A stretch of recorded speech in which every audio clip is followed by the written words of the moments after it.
நாகை எட்டுக்குடி முருகன் கோவிலில் முருகன் பாடலை பாடி சுவாமியை வணங்கிய சிறுவன்.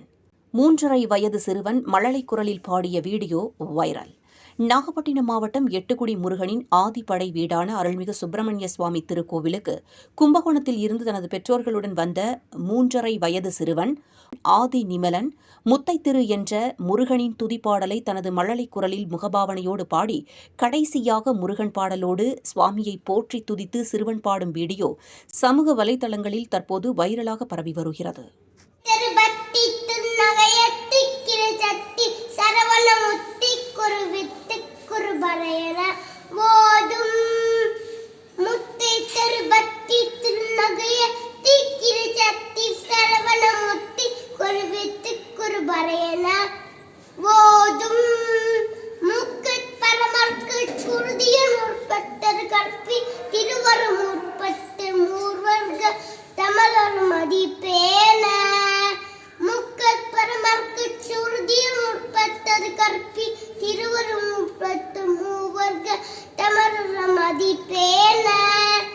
பட்டு திளத்தத்த கணைதரு ஒற்றை கிருமட்டை பொறுதொரு பத்தன் பகவத்திகிரியில் இரவாக பட்டர்கிரு தட்டை கரவிய பச்சை பெருமச்ச தகுவொரு பட்ச தொழிற்சித்த ஒரு நாளே தித்தித்தய ஒட்ட பரிபுற நிறுத்தப்பட வைத்து பைரவிதி கொர்த்தகதிக்கு கல்தொரு கழுதாத திக்கு பரியத்த பைரவ சொக்கு தொகுதொக்கு தொகுதொகு சித்த பௌரிக்கு திகதக எனவோ